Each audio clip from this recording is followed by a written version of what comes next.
Mesdames, Messieurs les élus, bonsoir. Mesdames, Mesdemoiselles, Messieurs, bonsoir. Chers Nadia, bonsoir. 20h30, je vous propose d'ouvrir la séance. Nous avons 9 points à l'ordre du jour de mémoire. Donc, tous les points sont importants, mais certains, notamment les deux derniers, un peu plus connus, face au civil, c'est un petit pas pour l'humanité, mais un grand pas pour notre collectivité. Et je propose de commencer par l'appel des conseillers. Donc, Kelly Citadel-Velin, Benjamin Régnier, présent. Michel Claudin, présent. Marianne Michiels, Ali Haït Tabet, présent. Coralie Joblin, présent. Benjamin Fémy, présent. Isabelle Godard, présente. Lionel Baudin, présent. Nadia Ruas, présent. Lionel Arnaud, présent. Aurélie Aubert, absente avec un pouvoir à M. Régnier. Fad Rafaki, absent, pouvoir à Mme Citadel-Velin. Silotte Ramassami, présent. Stéphane Isry, présent. Annie Floch, absente et pouvoir à Mme Godard. Éric Giuliani, absent et pouvoir à Mme Moine. Isabelle Lucie Dubas. Sofiane Badji, absent et pouvoir à M. Dantec. Katia Da Silva Zapatero. Olivier Eliassin. Rodolphe Lachaise. Présent. Sabrina Maléjac. Présente. Bruno Haine. Présent. Thierry Lemaire. Présent. Virginie Poulizac. Présente. Et Christophe Delporte-Fontaine, absent, pouvoir à Monsieur le maire. Moi j'ai juste une remarque, dans la mesure où j'ai une délibération. Je sors, je fais quoi pour voter pour celui qui me laisse en pouvoir? Est-ce qu'il est éventuellement possible de le donner à quelqu'un d'autre, sachant que c'est 2 pouvoirs maximum par conseiller, donc qui veut bien le prendre? Monsieur Bourdin a levé la main. Donc si vous en êtes d'accord, le pouvoir de M. Sofiane Badji qui m'était donné pour cette séance est transféré donc, à M. Baudin. Il y a des abstentions, des votes contre, bon, merci. Et je propose de passer au point suivant en vous faisant signer la feuille d'émargement. Je passe là, les deux, dans laquelle l'autre gauche.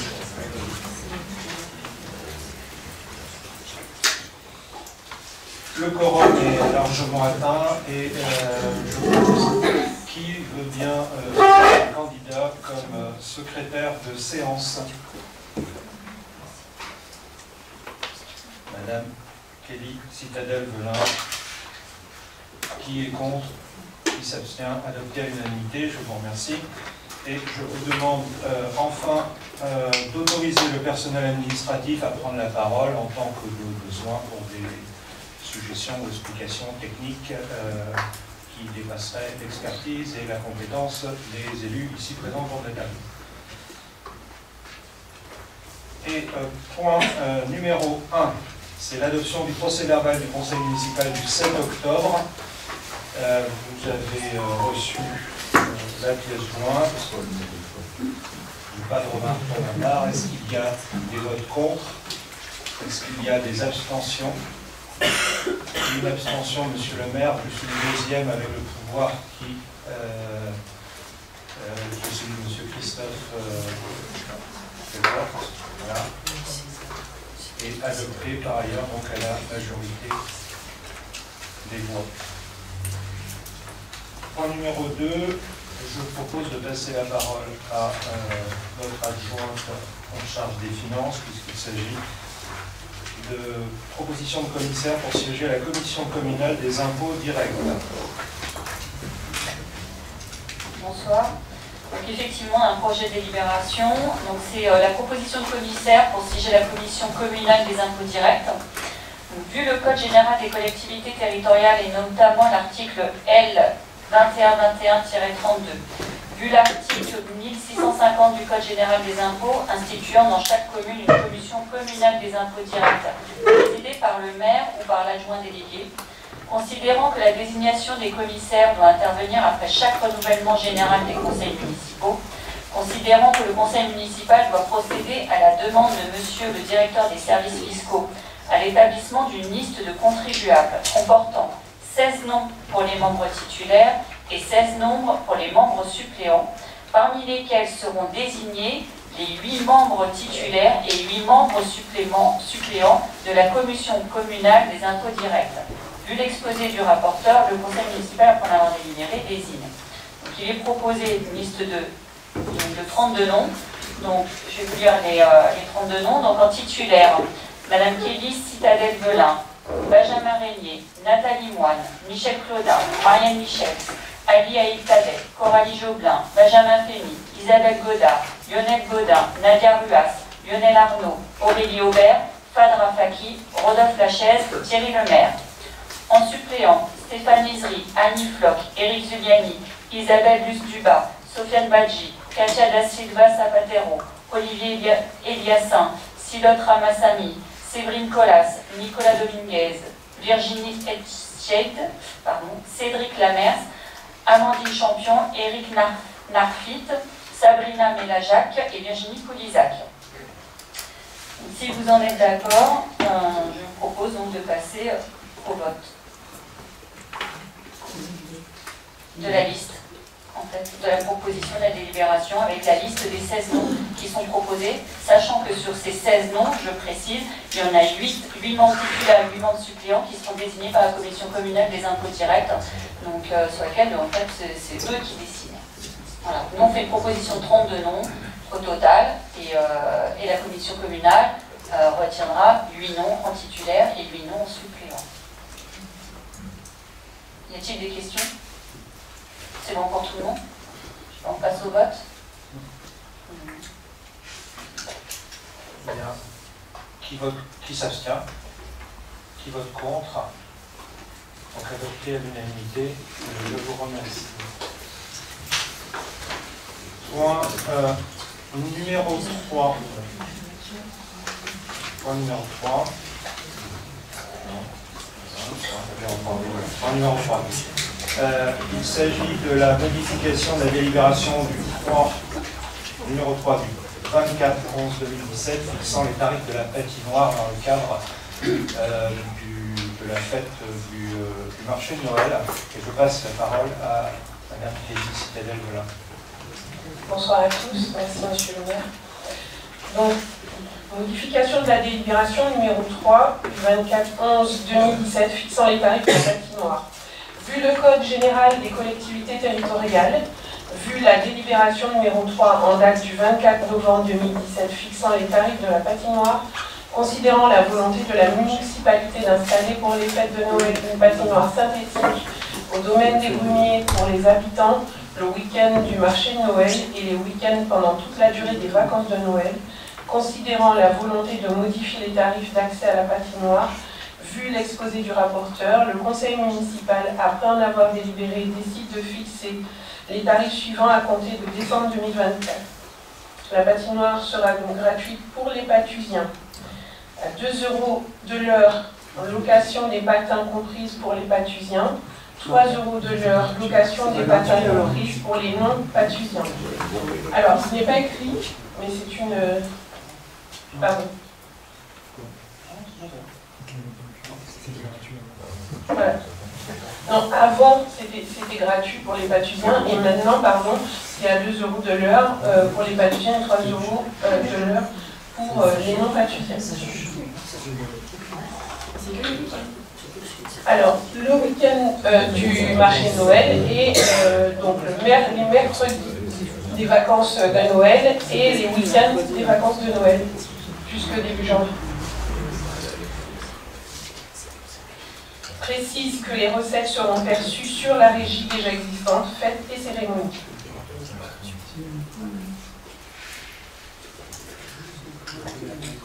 Est-ce qu'il y a des questions? Oui, Madame Poulizac. Je voudrais savoir qui va s'occuper de la patinoire. Du personnel municipal.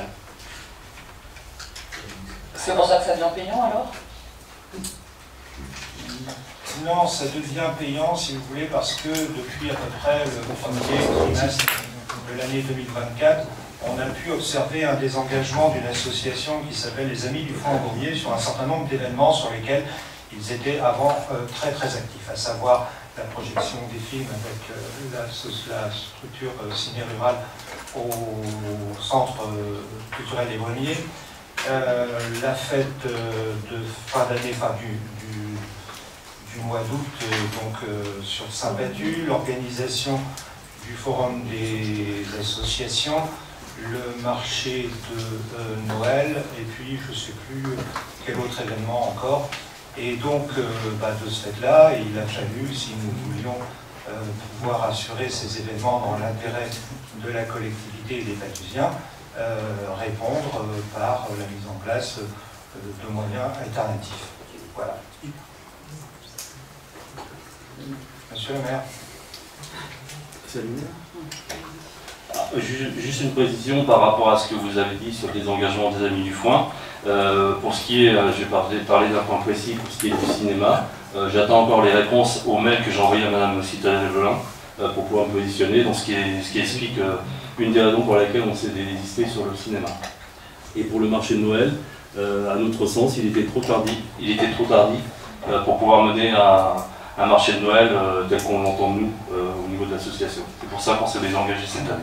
Non, mais je comprends bien, et d'ailleurs, lors d'un dernier conseil, votre collègue Colistier, qui est absent ce soir, avait fait remarquer que les tarifs proposés, pratiqués, ainsi que l'organisation sur 2 jours étaient une ineptie, et que ça c'était le signe d'un amateurisme dans la gestion de la collectivité. Voilà. Moi, je vous remercie pour votre éclairage. Je vous dis simplement qu'on s'est retrouvé face à des situations sur lesquelles nous avons dû élaborer des solutions alternatives. Les solutions alternatives, c'est la gestion par une régie municipale de ces éléments, ce qui paraît en plus parfaitement régulier sur le plan comptable, à tout point de vue. Si vous permettez, monsieur le maire, j'aimerais préciser tout de même que la réponse que vous attendiez, en fait, au bout de 48 heures, vous avez déjà perdu patience et vous aviez déjà indiqué par un autre mail que vous vous désengagez. Voilà. C'est une précision non négligeable, au bout de 48 heures. Oui, vous voulez. On a une délibération qui arrive d'ailleurs sur le sujet des cinémas et de la tarification des cinémas aussi. Oui, Madame Maljac. Oui, monsieur Dantel, qui mesdames les conseillers, j'avais juste une petite question. Pourquoi du coup pour les Patusiens c'est devenu payant? Enfin, ça rejoindra aussi une question pour le cinéma, du coup on voulait savoir pourquoi du coup les Patusiens maintenant c'était payant pour eux. Parce que dans la mesure où on met un équipement assez conséquent à la disposition d'une opération, on rajoute du personnel, que par ailleurs on peut considérer que ce qui est gratuit ne vaut rien, et que la somme qui est demandée me paraît quand même, a été estimée comme étant symbolique, en l'occurrence 2 € pour une heure de patin, avec location du matériel, surveillance de la piste, etc. Ça paraît décent. Maintenant, je veux dire très clairement, on verra. Je veux dire, si la patinoire est vide, tout comme si le cinéma, puisque c'est un peu dans le même esprit, si vous voulez, on essaye de remettre en route un certain nombre de choses que l'on considère comme étant, à un moment donné, un petit peu sous-utilisées au niveau de la commune. Si la patinoire est vide, si le marché de Noël est désert, si personne n'y voit d'intérêt, sera aussi en mesure de constater que ce n'était pas forcément les bons choix en termes de date, en termes de prestataires, en termes de prestations, en termes de prix de produits, enfin, la base. Mais on n'a pas d'autre solution si on veut continuer à offrir à la population des événements que de les prendre en charge directement, de les assurer, de les assumer avec nos moyens et l'ensemble de l'équipe municipale. Je vous remercie, monsieur le maire. Je vous en prie. S'il n'y a pas d'autres questions, remarques sur ce sujet, je vous propose de passer au vote. Donc, qui est contre? Donc, 3 contre. Qui s'abstient? 3 abstentions. Donc adopté à la majorité. Je vous remercie. Point numéro 4, et je repasse la parole à Madame Félicité Delvelin sur le sujet des cinémas. Merci, monsieur le maire. Fixation des tarifs du cinéma. Vu le Code général des collectivités territoriales, considérant la volonté de la nouvelle municipalité de reprendre en régie la gestion du cinéma et ainsi de ne plus passer par l'association Ciné Rural 60 pour l'année 2025, considérant la nécessité de fixer les tarifs d'accès au cinéma, vu l'exposé du rapporteur, le conseil municipal, après en avoir délibéré, décide de fixer à compter du 1er janvier 2025 les tarifs du cinéma comme suit. Entrée non patusien, 7 €. Entrée patusien, 6 €. Entrée moins de 18 ans, 5 €. Entrée moins de 10 ans, 4 €.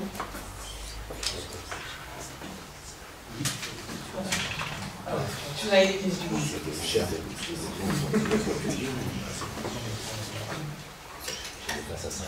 Pareil que tout à l'heure, qui va s'occuper du cinéma, s'il vous plaît? On le passe en régie municipale et c'est le personnel communal qui va s'en occuper directement. Et vous mettrez combien de personnes? Alors 2 permanents et puis 3 avec une roue de secours, un 4e aussi en support pour pallier aux congés, aux maladies, aux formations, aux incidents qui peuvent survenir. Du coup, vous allez embaucher?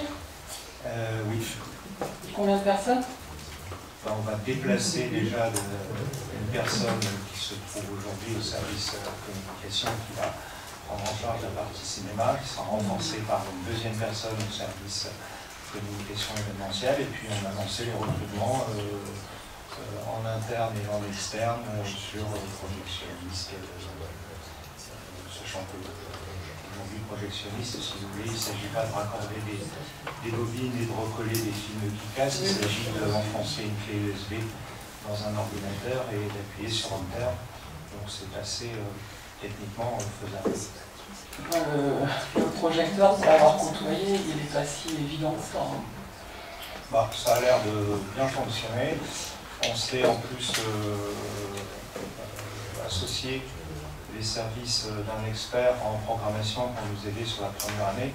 D'ailleurs, on soumettra la convention d'assistance avec ces sociétés expertes au prochain conseil qui se tiendra au mois de décembre selon toute vraisemblance, de façon à ce qu'on soit parfaitement opérationnel dès le début janvier. Merci. Je vous en prie, monsieur Lachaise. Bonsoir tout le monde. Je voulais savoir pourquoi la différence significative de 1 € entre patusien et non patusien. L'histoire de faire quelque chose pour favoriser, on va dire, un petit peu les patusiens, ou pénaliser, si vous voulez, les non-patusiens, enfin l'histoire de faire une différence. Cette tarification a fait l'objet d'une petite étude comparative sur ce qui se passe un peu partout ailleurs dans des situations analogues. Et c'est le tarif qu'on a retenu et comme on est en régie publique, on ne peut pas faire le tarif comme ça, il faut le passer en conseil municipal à l'avance, le faire voter. Voilà. Donc c'est pourquoi on procède de la sorte. on a estimé que c'était raisonnable par rapport même aux tarifs, si vous voulez, des cinémas privés concurrentiels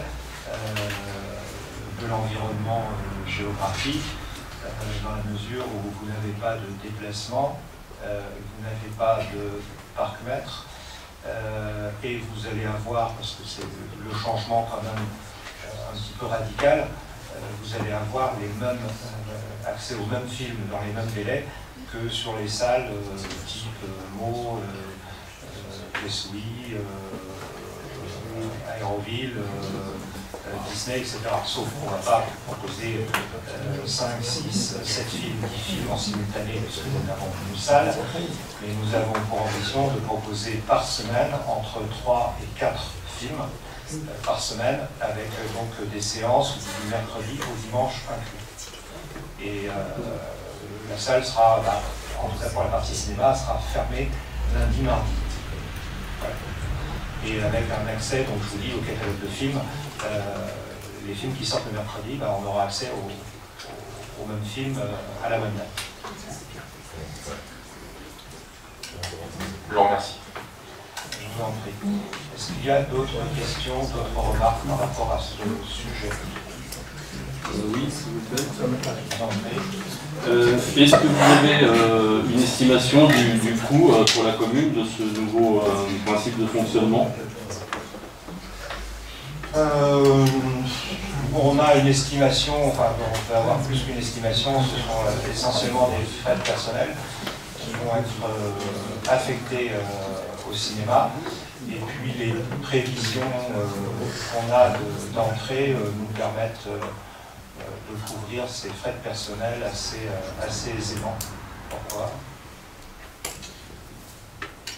Pourquoi? Non, parce que antérieurement on avait un autre système qui n'était pas comparable en termes de quantité de production, ça c'est un fait, mais on avait une maîtrise totale du budget puisque ça ne coûtait que le prix de la convention qu'on payait avec Ciné Rural.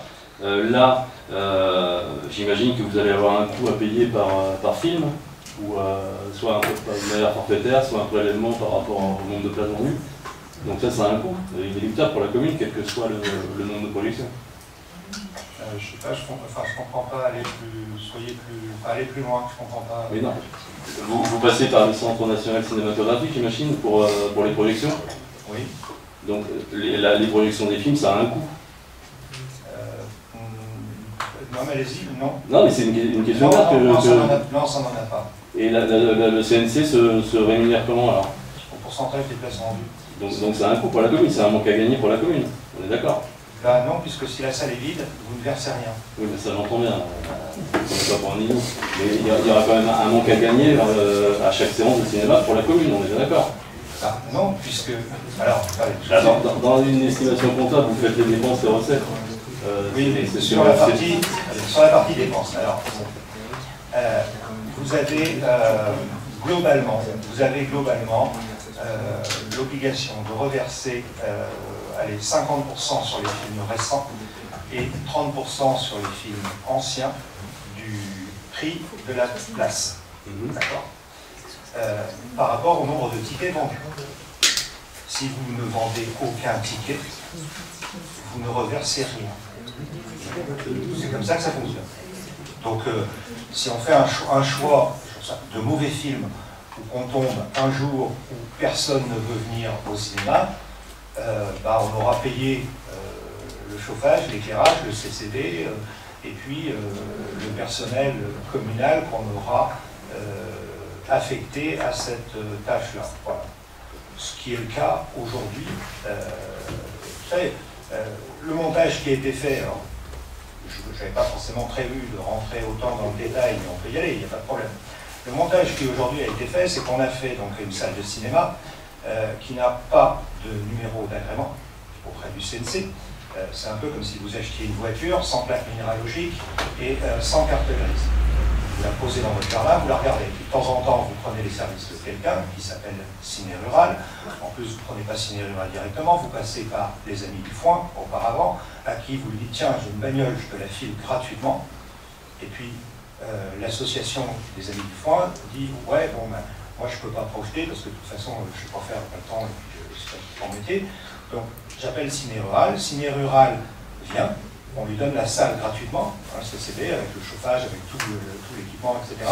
Ciné Rural vend la place 4 €, place d'ailleurs qui est encaissée temporairement, reversée ensuite à Ciné Rural par les bénévoles des Amis du Foin. Non, c'est pas tout à fait comme ça que ça fonctionne. Je sais pas.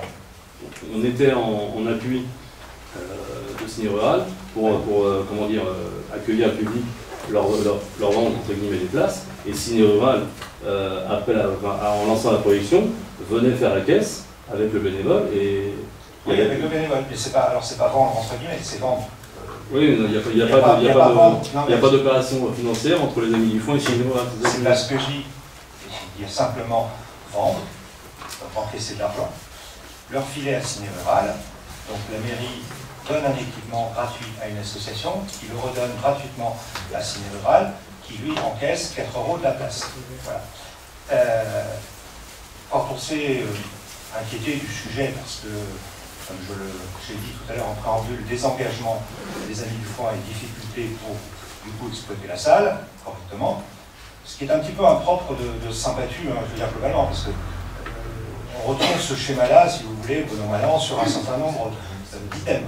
On a un page qui est fermé au mois d'août. Je parle des familles qui en ont besoin. On a une police municipale qui ne travaille pas le soir, qui ne travaille pas le samedi, qui ne travaille pas le dimanche, quand les gens en ont besoin. On a un cinéma qui ne fonctionne pas. Qui a quand même coûté plus de 5 ou 6 millions d'euros à la commune. Donc, là, on va essayer simplement d'amener pour les habitants, pour la population et les habitants des communes voisines, limitrophes, l'usage, l'optimisation de cet équipement qui par ailleurs est remarquable. Voilà. Et puis le risque financier pour la commune, c'est 2 salariés qui vont être affectés au cinéma, le temps qu'on fasse la démonstration, qu'éventuellement c'est judicieux et que ça peut continuer. Voilà, tout simplement.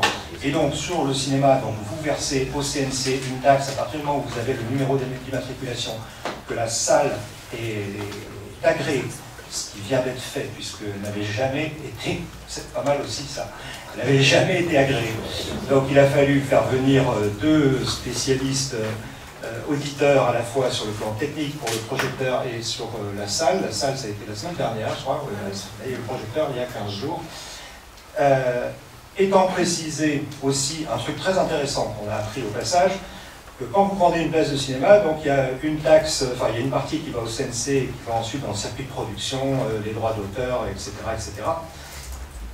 Et puis vous avez une taxe qui part au CNC, une espèce d'équivalent TVA, mais qui est un espèce de plan d'épargne de fiscalité interne pour vous.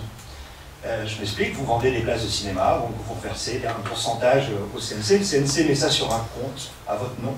Et quand vous avez un équipement dans votre cinéma qui casse, ou un équipement qui est obsolète, eh ben, vous appelez le CNC, vous lui demandez combien vous avez sur votre compte, et s'il faut changer le projecteur, il faut changer la lampe, il faut changer l'écran, il faut changer quelque chose qui sert à la projection, le CNC vous dit, ah, vous avez 20 000, vous avez 30 000, vous avez besoin de combien? Ah, je sais pas, j'ai un devis de 40, écoutez, on vous file les 20, et puis on vous fait un crédit sur les taxes à venir pour les 40 qu'il vous faut pour remplacer tel morceau du projecteur, tel morceau de l'écran, l'écran c'est 5 000. Donc voilà, donc, tout ça sur le papier aujourd'hui, il ne semble présenter que des avantages. Et on va se donner la chance, non seulement d'essayer, mais d'y arriver.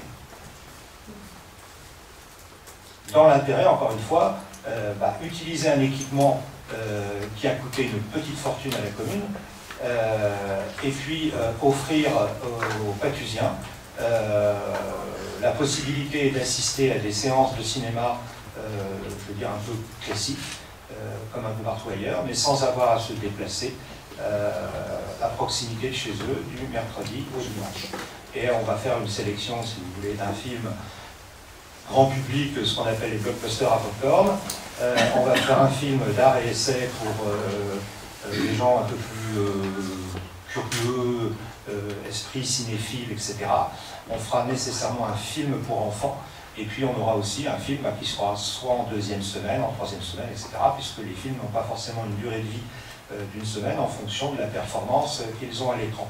Il faut savoir par ailleurs que la production cinématographique mondiale, excusez-moi, elle est de 20 films par semaine, donc on a une salle. Voilà, donc on aura le choix, et c'est pour ça que c'est un métier aussi de choisir, et qu'on prendra les services d'un programmateur pour nous aider à négocier avec les bons catalogues de prod et de distributeurs. Est-ce que j'ai répondu, sans doute pas à toutes vos questions, mais en tout cas à l'essentiel? Et puis on va voir, hein, mais je vous dis, l'histoire de l'argent, vous achetez un film, vous n'avez personne devant l'écran, bah, vous ne payez rien. Alors si vous faites ça toute l'année, le CNC va finir par vous dire, écoutez, on préfère avoir un autre client que vous, parce que chaque fois que vous achetez un film, la salle est vide, mais normalement ça ne devrait pas se faire comme ça, puisqu'on va travailler aussi sur l'information au fur et à mesure autour de ce sujet-là. S'il n'y a pas d'autres questions, je vous propose de passer au vote. Qui est contre? Alors, 3, 4, 5, 6, ouais, 6. C'est un vote important et assez symbolique. Donc j'espère que tout le monde s'en rappellera. Je vous remercie. Qui s'abstient? Adopté à la majorité. La majorité, pardon. Pardon? Non, c'est bien. C'était trop rapide. Je pense que ça doit faire la majorité, 23. Point numéro 5, et je repasse à nouveau la parole à Madame Félicie Taillet-Volin. Présentation et adoption du règlement intérieur du marché de Noël. Vu le Code général des collectivités territoriales, vu la proposition de règlement intérieur du marché de Noël de la ville, considérant la nécessité de fixer les conditions de participation et de fonctionnement du marché de Noël, vu l'exposé du rapporteur, le conseil municipal, après en avoir délibéré, approuve le règlement intérieur du marché de Noël annexé à la présente délibération qui restera valable jusqu'à la prochaine délibération.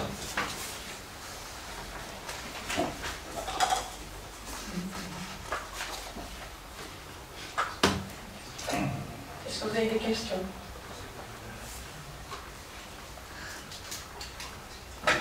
Bien, c'est pas de question, je vous propose de passer au vote. Qui est contre? Qui s'abstient? Abstention, 3 personnes. Et donc adopté à la majorité. Je vous remercie.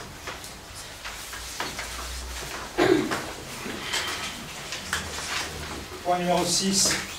Je passe la parole à Madame Marianne Michels, vice-présidente du CCS. Modification du tableau des effectifs, création d'emplois. Vu le Code général des collectivités territoriales, vu le Code général de la fonction publique, vu la loi numéro 84-53 du 26 janvier 1984 portant statut de la fonction publique territoriale, considérant que les emplois de chaque collectivité ou établissement sont créés par l'organe délibérant de la collectivité ou de l'établissement, considérant qu'il appartient donc au conseil municipal de fixer l'effectif des emplois à temps complet et non complet nécessaires au fonctionnement des services, même lorsqu'il s'agit de modifier le tableau des emplois pour permettre des avancements de grade, considérant la nécessité de créer un emploi de rédacteur territorial suite à avancement de grade en raison de la réussite au concours interne de rédacteur d'un agent de la collectivité, considérant l'avis du comité social territorial en date du 13 novembre 2024, vu l'exposé du rapporteur, le conseil municipal, après en avoir délibéré, décide la création à compter du 1er janvier 2025 d'un emploi permanent à temps complet de rédacteur territorial et précise que les crédits suffisants seront prévus au budget de l'exercice.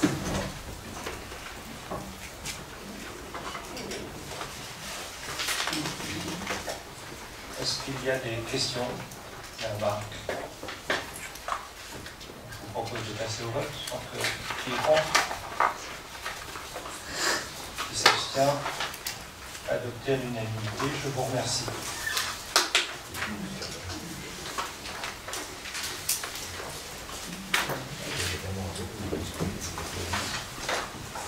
Au numéro 7, et je passe la parole au premier adjoint, M. Lionel Arnaud. Quant à moi, pour les raisons qu'il va vous expliquer, et sur lesquelles on pourra revenir ultérieurement, je vais m'absenter et vous laisser délibérer entre vous.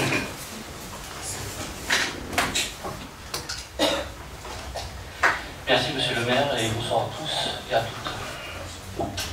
Point numéro 7, délégation à Monsieur Benjamin Fémy pour représenter la commune dans le cadre de 2 procédures contentieuses. Vu le Code général des collectivités territoriales pris en les articles L.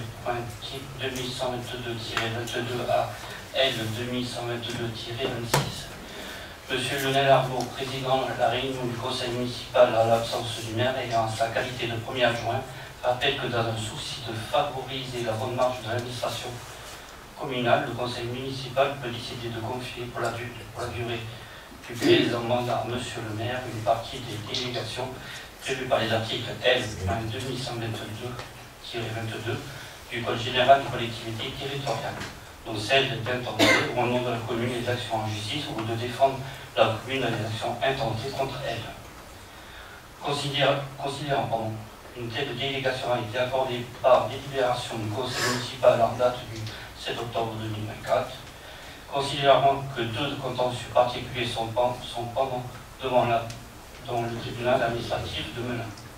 Un premier contentieux, entre parenthèses, intense 2 300 004, dirigé contre l'arrêté du 17 avril 2023 délivrant un permis de construire à la SCCV le hameau en vue de la démolition d'une habitation existante et la construction de 4 bâtiments comprenant 53 logements collectifs sur un ensemble de 3 parcelles cadastrées section A, E, numéro 213, 214 et 215. 6 rue du Capitaine Le Ridan. Cette instance a été formée par monsieur et madame Badji, monsieur Baudin, monsieur Duré, monsieur Jacquet et de monsieur et madame Benoît Dantel. Et un second contentieux, instance numéro 2 313 550, dirigé contre l'arrêté du 21 juin 2023 délivrant un permis de construire à la SCICV Chopin en vue de la démolition d'une partie des bâtiments existants et de la construction de 3 bâtiments comprenant 136 logements collectifs et 4 commerces sur un ensemble de parcelles cadastrées section ZD numéro 75, 77, 78, 81, 82, 92, 93, 143 et 283. 6, 12 rue Grande Rue Principale. Cette instance a été formée par M. Benoît Dantel. Considérant que les intérêts de M. le maire pourraient se trouver en opposition avec ceux de la collectivité, considérant que le conseil municipal peut désigner un autre de ses membres pour représenter la commune dans le cadre de ces instances en application de l'article L.2122-26 du Code général des collectivités territoriales, considérant que M. Benjamin Fémy se propose pour ce faire et qu'aucune autre candidature s'est présentée ce cours, vu l'exposé du rapporteur, le conseil municipal, après avoir délibéré, décide de donner en application de l'article L. 2122-26 du Code général des collectivités territoriales, délégation à M. Benjamin Fémy pour représenter la commune dans le cadre des instances numéro 2 300 004, 2 313 550, aujourd'hui pendant devant le tribunal administratif de Melun. Vous passez au vote, s'il vous plaît. Est-ce que vous avez des questions? Pas de questions? Qui est contre?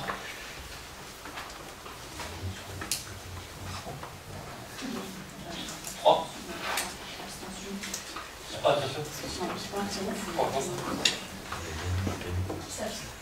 Il y a des abstentions. Donc, adopté. Adopté.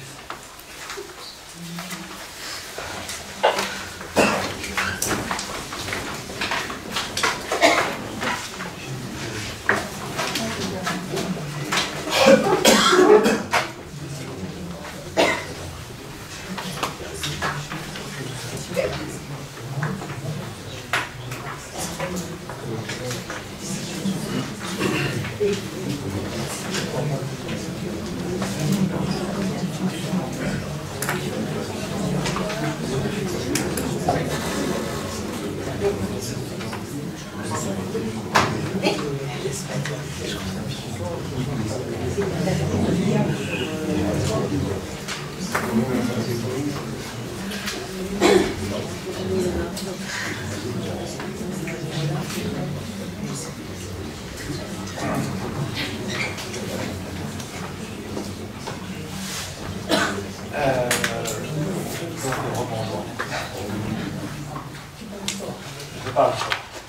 parle. Point numéro 8. Alors, c'est un point, donc un petit peu d'attention, qui est un peu contre-intuitif, j'en conviens, puisqu'il s'agit d'approuver la révision générale du PLU de Saint-Patu de 2021. Alors, pour comprendre un petit peu ce qui s'est passé, en 2021, la précédente municipalité révise modifie, révise, enfin là c'est une révision, le PLU, qui a été le PLU en vigueur jusqu'au mois de juillet, à peu près, 2024. Que s'est-il passé à la suite du vote de ce PLU de 2021? Une personne de l'opposition, ici présente d'ailleurs, enfin qui n'est plus dans l'opposition, Madame Moine, ça change la vie, plus dans l'opposition, voilà. Madame Moine porte donc le sujet devant les tribunaux, et donc le sujet prospère avec un certain nombre d'arguments, et puis trouve son dénouement au mois de juillet 2024, 15 jours à peu près, une semaine après les élections qui ont vu donc se retirer l'ancienne majorité et nous porter aux responsabilités de notre territoire. Je précise par ailleurs que sur les 4 listes qui étaient en compétition au moment des élections, la première conduite par M. Jean-Benoît Peinturier s'est retirée à l'issue du premier tour, et les 3 autres listes, la liste conduite par M. Thierry Lemaire ici présent, M. Rodolphe Lachaise ici présent, et moi-même, avons plus ou moins avec le même vocabulaire évoqué le fait que nous souhaitions mettre fin, ou en tout cas un terme, ou revoir l'urbanisation que nous considérions tous un petit peu comme délirante et anarchique sur notre territoire. Donc, super, le juge vient annuler le PLU. Alors, il annule de 2 façons, enfin de 2 choses plutôt. Il annule tout d'abord une disposition qui permettait d'installer donc une décharge de matériaux inertes à ciel ouvert entre Saint-Patu et Marche-Moret, donc sur la sortie, et puis une opération immobilière dense, d'une certaine densité, sur ce qu'on appelle le bois du capitaine Leridan, qui a donné lieu par ailleurs à d'autres procès, dont certains sont toujours en cours sur le déboisement un petit peu sauvage de l'opération. Et le juge dit par ailleurs, donc le PLU sera annulé au mois de novembre, et il demande à la municipalité de bien vouloir prendre toutes les dispositions pour remettre le PLU en place. Face à cela, nous avons plusieurs possibilités.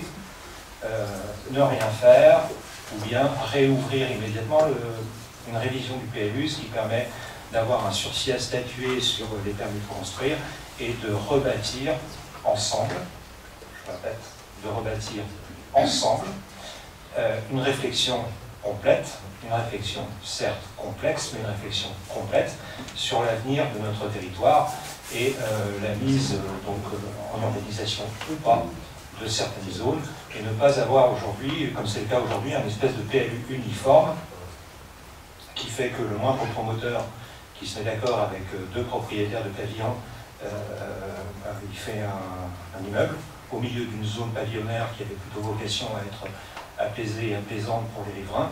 Et puis, on rentre dans un système où on n'a plus qu'une chose à faire à ce moment-là, c'est vendre et partir le plus vite possible, parce que partout autour de chez soi poussent des immeubles dans des quartiers qui au départ avaient été vocation à rester des quartiers apaisés, calmes, pavillonnaires, en logement individuel. Pour ce faire, donc, on a deux résolutions. Donc une qui a pour vocation de revalider le PLU de 2021, et puis tout de suite après, une autre résolution, donc le point numéro 9 de l'ordre du jour, qui réouvre la procédure de révision du PLU. Est-ce qu'il y a des questions, des remarques sur ces sujets? Je le reconnais, sont un peu contre-intuitifs parce qu'on pourrait se satisfaire et être ravi de cette situation, et donc on se retrouve à voter favorablement à quelque chose contre laquelle nous avons lutté juste pour lui donner une formalité correcte de façon à pouvoir réouvrir tout de suite la révision. On a interrogé là-dessus un certain nombre de conseils juridiques. On ne s'est pas satisfait d'un seul avis, on en a fait plusieurs. Tous nous ont dit, vous ne pouvez pas, parce que moi c'est un petit peu ma requête, même si je suis un peu professionnel de ces situations et un peu expérimenté là-dessus, ça m'embêtait politiquement de suggérer et d'insister, en tout cas auprès de mes équipes, de dire je vais vous demander de voter l'approbation du PLU de l'équipe de Jean-Benoît Peinturier. La première fois que je leur ai dit ça, ils m'ont dit non mais attends, ça va pas. Et puis je parle même pas de Madame Nathalie qui a dit c'est moi qui ai fait tout le boulot d'attaquer, de défendre ce sujet, et puis aujourd'hui vous êtes en train de me demander, monsieur le maire, d'approuver le truc contre lequel j'ai lutté, donc c'est encore pire. Mais si on le fait pas, parce que moi je voulais tout de suite partir en révision, nos conseils nous ont dit ouais mais vous allez réviser quoi? Parce que comme le PLU va tomber, mais on ne sait pas tout à fait quand, parce que les juges vont mettre un certain temps à constater que pour la fin novembre, la mairie de Saint-Patu n'a pas revalidé le PLU de 2021, et donc ils vont se réunir pour statuer sur le fait qu'il faut faire tomber le PLU. Mais si nous, on n'a pas déjà enclenché la révision du PLU, on a des délais qui courent et qui ne sont pas très agréables pour la commune et pour le service urbanisme, pour l'instruction de tous les dossiers, les documents qui sont en cours sur le territoire en ce moment. Donc voilà pourquoi, très simplement, on approuve, je suggère, je propose, je vous demande d'approuver, et tout de suite après, on ouvre la procédure de révision. Est-ce qu'il y a des questions? Est-ce qu'il peut passer au vote? Donc, Juste une petite précision, comme ça me concerne, j'ai décidé de ne pas prendre part au vote pour que les débats se passent de manière complètement impartiale, et voilà. Et moi j'ai une question là-dessus, le pouvoir de M. Giuliani, alors que tu... C'est lui voter pour. Ah, lui vote pour. Donc toi tu prends pas part, mais M. Giuliani, par ta voix, s'exprime. Voilà. Bien. Qui est contre? Alors, M. Lachaise, contre. Qui s'abstient? Adopté à la majorité. Je vous remercie pour votre confiance. Je sais que ce n'est pas forcément un geste facile, mais je suis pour vous assurer que étudier dans tous les sens, c'est la meilleure solution pour notre territoire. Point numéro 9. Donc c'est la prescription de la révision du PLU, définition des objectifs poursuivis et des modalités de concertation. Vu le Code général des collectivités territoriales, vu le Code de l'urbanisme, notamment ses articles L131-1 et suivants, L131-1 L153, pardon, -1 et suivant, ou les articles L103, 2 et suivants, vu le plan local d'urbanisme approuvé le 12 novembre 2004, modifié le 30 novembre 2007 et le 2 décembre 2016, la révision simplifiée en date du 23 septembre 2011, révisée en date du 16 septembre 2021 et mise à jour le 17 juillet 2023 et modifiée depuis, vu la délibération numéro 8 du 19 novembre 2024, approuvant la régularisation du PLU conformément à l'invitation du tribunal administratif de Melun dans son jugement du 5 juillet 2024, numéro 22 01 603. Considérant que la commune de Saint-Pathu est dotée d'un plan local d'urbanisme approuvé le 16 septembre 2021, dont les objectifs issus de son PADD sont maîtriser le fonctionnement urbain et répondre à l'ensemble des parcours résidentiels. Pardon. Maîtriser le développement urbain et répondre à l'ensemble des parcours résidentiels, excusez-moi. Moduler la démographie. Offrir un choix plus large de types d'habitat. Assurer la maîtrise de l'urbanisation. 2. Préserver et valoriser l'environnement et le cadre de vie. Dynamiser la vie locale et renforcer l'identité communale. Équiper la commune. Protéger les sites remarquables et l'environnement. Prendre en compte les risques naturels et technologiques. Participer à la lutte contre le changement climatique et aux économies d'énergie pour une urbanisation vertueuse. 3. Développer le potentiel économique local. Favoriser le maintien et le développement des activités économiques. Aménager un territoire propice au développement économique et commercial. Développer l'accessibilité et les transports. Considérant que par requête introductive d'instance enregistrée le 17 février 2022, Madame Moine a demandé au tribunal administratif de Melun de bien vouloir annuler la délibération du 16 septembre 2021, par laquelle le conseil municipal de Saint-Pathu a approuvé la révision en son plan local d'urbanisme d'instance numéro 22 01 603. On sollicite donc une compensation de l'État conformément à l'article L132-15 du Code de l'urbanisme. On autorise Monsieur le maire à souscrire tout marché relatif à l'élaboration du PLU et on précise que les dépenses liées à l'élaboration du PLU seront inscrites au budget communal. La présente délibération sera notifiée aux personnes mentionnées à l'article L153-11 du Code de l'urbanisme et fera l'objet des formalités de publicité prévues aux articles R153-20 et -21 du Code de l'urbanisme. Est-ce qu'il y a des questions? Qui est contre? Qui s'abstient? Adopté à l'unanimité, et je vous remercie pour votre confiance tout particulièrement.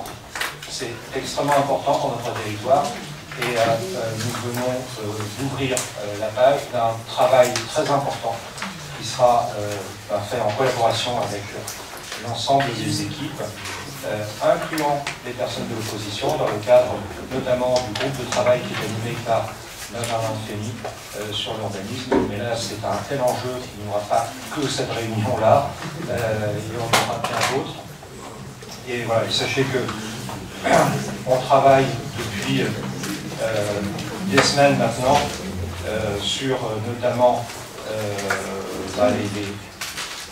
la réimplantation possible d'un magasin alimentaire généraliste sur la zone de Noël-Fort et sur trouver une issue, je ne sais pas encore laquelle, mais en tout cas trouver une issue autre que un élevage de rats sur la zone de Noël-Fort et la friche industrielle donc en sortie de notre territoire, et que tout ça mis bout à bout avec le PLU et information que je peux vous donner pour ceux qui sont éventuellement intéressés par le sujet. Il faut savoir que le schéma directeur de la région Île-de-France, donc on appelle le SDRIF dans le jargon urbanistique, a qualifié Saint-Pathu de centralité urbaine et a doté, astillé, demandé à ce que ce territoire puisse à un moment donné se développer.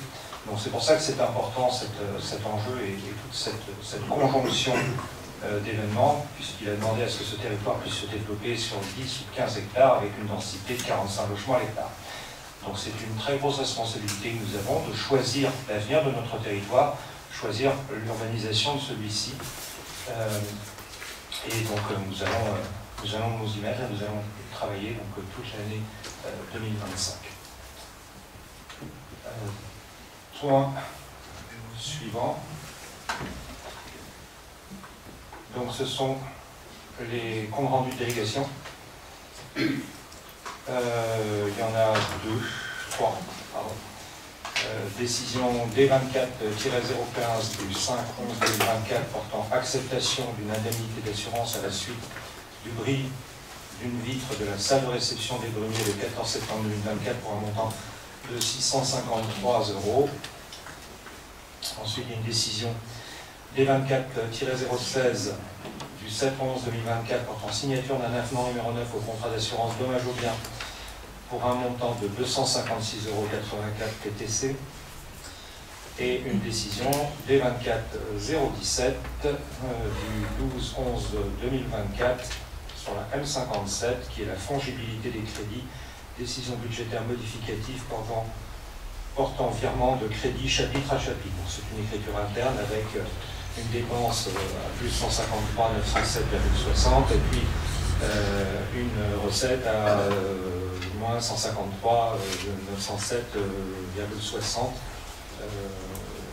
histoire de changement de chapitre entre l'investissement D, l'un chapitre 16, l'autre chapitre 21.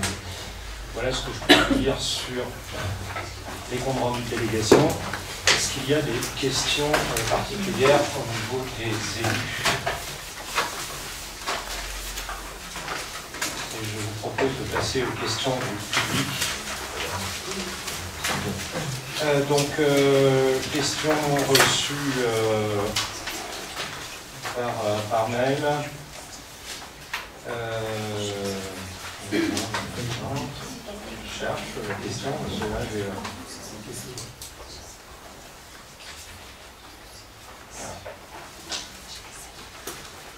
Bonjour, lors des derniers conseils municipaux, j'ai lancé l'idée de remplacer les boîtes à livres qui tombent en morceaux et l'installation de bornes en bas de la rue de la Planchette en droite dangereux lors des sorties de l'école, vu les voitures qui se garent dans les virages. Pourrais-je savoir où en sont ces projets qui avaient eu votre approbation? Point d'interrogation. Merci à vous.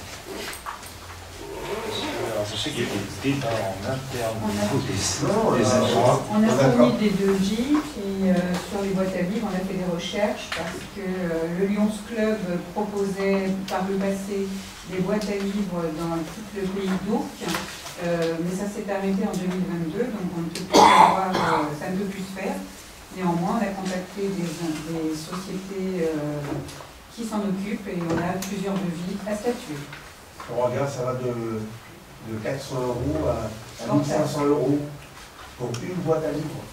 Donc soit on fait une boîte à livres en bois, autoclave, qui va tenir 3 ans, repeinte par les enfants, et puis dans 3 ans on est couvert. Soit on prend une boîte à livres en PVC recyclé et tapin, qui va nous coûter 1500 €, mais c'est pas bon. C'est pas bon du tout.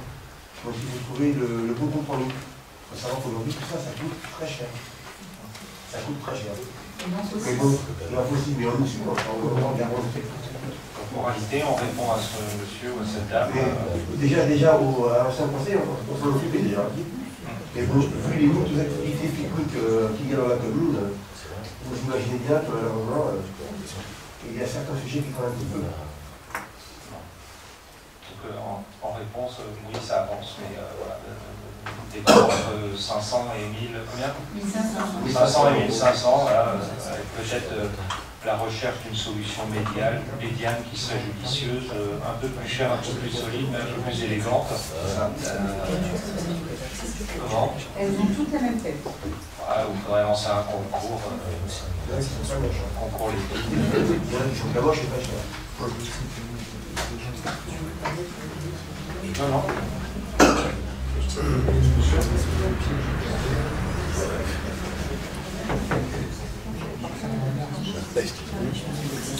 Ah oui, il y avait aussi les bornes rue de la Planchette par rapport aux sorties de voitures. Pourquoi les bornes? Les bornes de sécurité, ou les bornes de voie qui veulent pour nous? Je sais pas. Ah, pour empêcher le stationnement sur le trottoir. Ouais. Des plots. Des plots. Des plots. Ouais. Peut-être des plots, ouais. Il faut voir avec les services techniques. Ah bah c'est sûr, je m'étonne. T'as pas les chiffres bouchés pour voilà, la route elle est souvent obstruée, ça c'est confirmé. C'est où la route stationnement ça? C'est l'école Vivaldi. Le problème, le problème général, c'est que la commune n'est pas dimensionnée pour recevoir le trafic des heures de dépôt d'enfants, de retrait d'enfants au niveau du lundi, par rapport à la fréquentation voiture, piétonne et le peu de place de stationnement qu'à ce moment-là. On sait qu'on arrivera, malheureusement, on arrivera pas. Voilà, ça sera très difficile, ça passe par l'éducation des parents. Vous savez, j'ai entendu, je ne sais plus, dans la semaine ou la quinzaine passée, où on m'a demandé si on ne pouvait pas mettre de la police municipale à 8h du matin parce qu'il y avait des parents qui risquaient d'en venir aux mains sur des histoires de stationnement, de dépose minute en déposant leur gamin. Bon. Voilà, je sais pas, j'ai envie de dire les grands mentons. Je pense pas que 2 bornes vont résoudre le problème du stationnement sauvage à cet endroit-là, aux heures dont on parle. Mais bon. On est soucieux du sujet, puisqu'il y a eu en plus un accident avec la route avec une collaboratrice de la mairie qui était pas blessée heureusement, mais pas mal de tôles froissées sur un moment effectivement de fréquentation scolaire dans ce coin. On verra comment on peut trouver des solutions à ça. C'est peut-être aussi le PLU qui pourra apporter quelque chose pour savoir qu'est-ce qu'on fait au niveau des groupes scolaires qui doivent être revisités, réparés aussi. Toujours sur la sécurité routière, là. Quelle solution envisagez-vous pour diminuer la vitesse excessive rue des Frênes, vitesse limitée à 30 à l'heure? Les véhicules dépassent largement celle-ci cordément. Là, c'est ce qu'on fait de temps en temps et de plus en plus. C'est des contrôles radars qui sont faits par notre police municipale dans la journée et qui sont... Comment? Donc on en a régulièrement et malheureusement on verbalise. Malheureusement on verbalise. Autre question. Bonjour Monsieur le maire, un gros sac de gravats a été abandonné sur le trottoir par des ouvriers après la construction d'un abribus sur la place adjacente à la rue Blériot il y a plusieurs mois. Pourriez-vous s'il vous plaît faire enlever ce sac qui n'a rien à faire là et qui commence à attirer les dépôts sauvages de déchets respectueusement? C'est vrai que c'est en cours. Apparemment c'est un outil d'entreprise, si tu veux à contacter, venir normalement dans la semaine, Ok, merci. Monsieur Lachaise, vous avez demandé la parole. Vous parliez un instant de la police municipale, j'aimerais savoir où est-ce qu'on en est. Alors on en est qu'on a un chef de la police municipale, que pour l'instant on ne trouve pas d'autres policiers municipaux, sauf à mettre des tarifs qui sont complètement prohibitifs, puisqu'il y a un mercato de malades sur cette activité. Je le rappelle, je le redis, je ne sais pas si je l'ai dit dans le cadre du conseil, mais enfin, des choses assez étonnantes, c'est-à-dire que si on embauche un gendarme gradé OPJ avec toutes les formations et un policier de la police nationale, pareil, gradé avec toutes les formations, d'abord on va le payer très cher.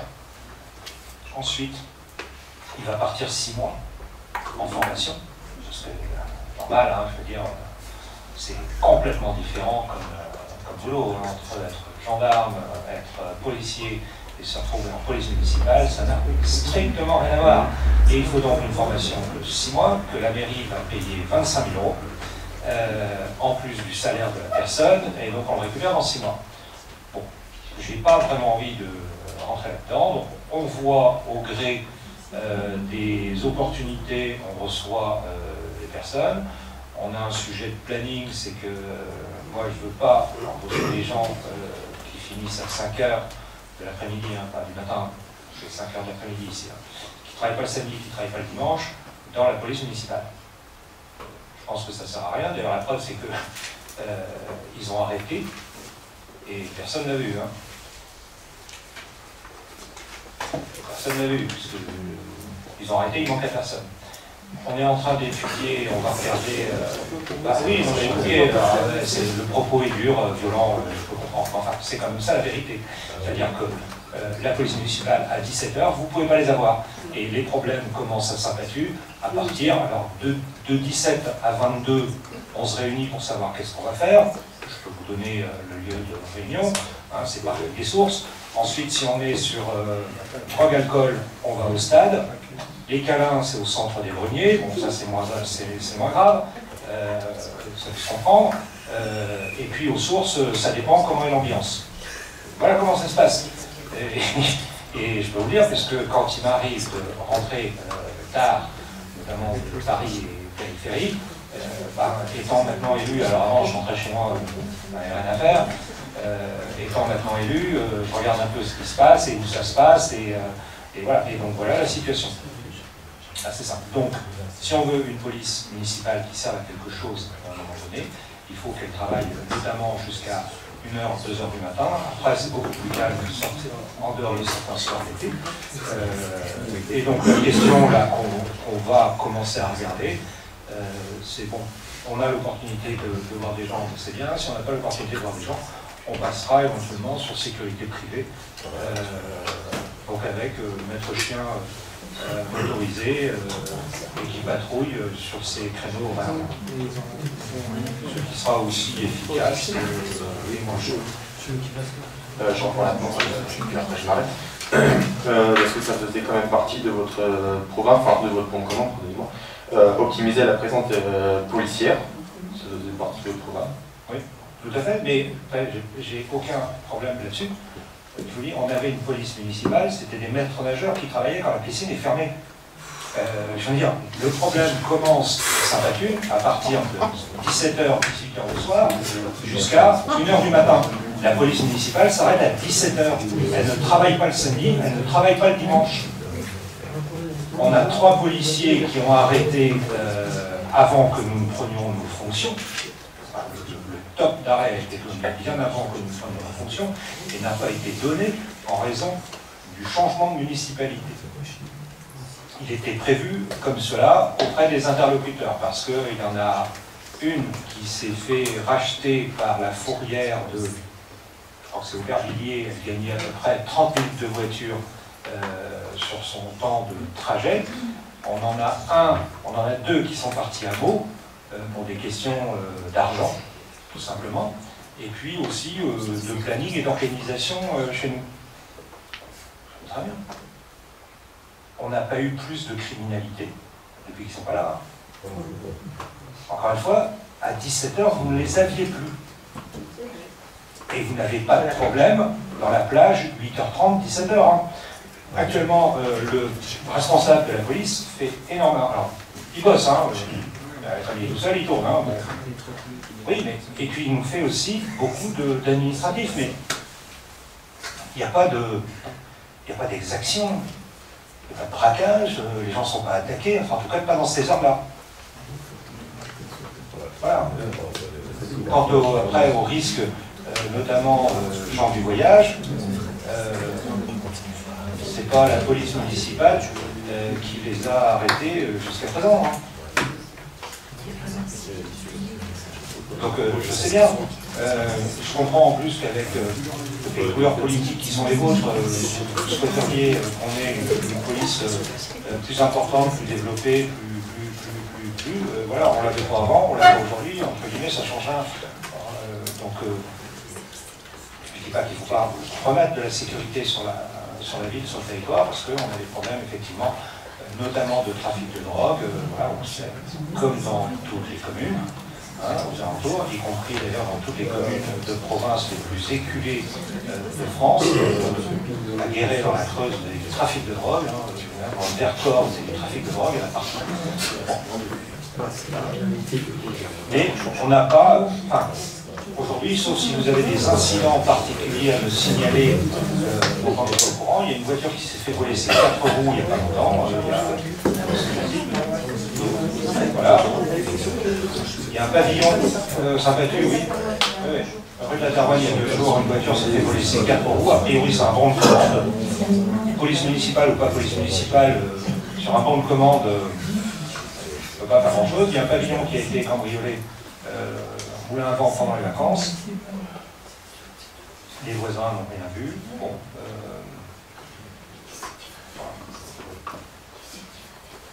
mais moi je ne veux pas rentrer dans un système, si vous voulez, où je vais, je gère pas un club de foot, quoi.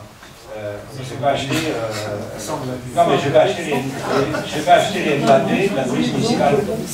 Aujourd'hui, on est presque là-dedans, quoi. À l'échelle, faut voir le mécanisme agressant. Il se trouve que dans nos policiers, nous avons quelques spécialistes de la sécurité et policiers qui savent, policiers nationaux, qui savent exactement de quoi je parle par rapport à ces sujets-là. Donc, voilà, on est spectateurs, on est comme toutes les communautés pris un petit peu en otage de ce moment pour cette profession-là. Et puis après, il y a des élus qui rentrent dans le jeu en faisant de la surenchère. Moi, pour l'instant, je me refuse à y rentrer.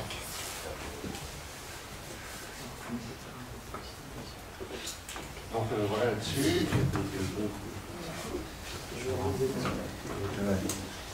regarde les questions. Donc le sac de déchets, c'est en cours de règlement. Pouvez-vous me dire si vous avez pu rediscuter avec le maire de Lagny-le-Sec à propos des travaux à mener dans la rue de Lagny, s'il vous plaît? Surtout qu'avec les intempéries que nous avons eues, la rue est devenue vraiment sale, avec plein de boue et de cailloux, sans compter les énormes trous dans un virage au niveau de la caméra qui sont remplis d'eau. Il est impossible de s'y croiser en voiture avec un grand risque de faire un face-à-face. Non, je n'ai pas vu, voilà, très sincèrement, je n'ai pas vu parce que je n'ai pas revu le maire de Lagny. Quand cette question avait été posée lors d'un dernier conseil, peut-être le dernier d'ailleurs, le dernier conseil, j'avais répondu que la rue, elle était, étonnamment, elle est divisée en deux par le milieu. Il y a la moitié qui appartient à Saint-Patu, l'autre moitié qui appartient à Lagny. Donc il va falloir de toute façon, si nous sommes d'accord pour constater l'état de dégradation, qu'il y ait un accord d'intervention et de paiement entre Lagny et Saint-Patu sur cette portion routière, parce qu'on ne peut pas refaire que la moitié de la rue. Enfin, dans le sens de la longueur, ça se pourrait, mais au milieu, non, on ne peut pas faire que la moitié de la rue. Il faudra faire la totalité. Et je n'ai pas revu le maire de Lagny. Alors la période des vœux va peut-être être propice à ça, et il est possible qu'on se recroise, et je lui en parlerai. Mais voilà, honnêtement, humblement, ça n'a pas été le sujet de toutes les préoccupations de ces dernières semaines. Mais on verra pour évoquer le sujet avec Lagny dans les prochaines semaines. Mais voilà, pour vous armer de patience, ça prendra du temps. Est-ce qu'il y a d'autres questions? Oui, madame. Bonjour, je me présente. Je me présente à Boussa, j'habite rue des Marronniers. Je voudrais revenir sur l'inondation qu'il y a eu au mois d'octobre et je voudrais savoir ce qui est prévu de faire sur le fossé qui longe le chemin de la Douèche. Alors madame, je m'occupe du service technique, d'accord? Les problèmes de terroir, en fait, depuis de nombreuses années, rien n'a été fait dans la commune. J'entends, je le vois. Donc vous comprenez bien que M. le maire ici présent m'a mis sur la terroir, parce que au service technique, en fait, je m'en mis un petit peu de la terroir.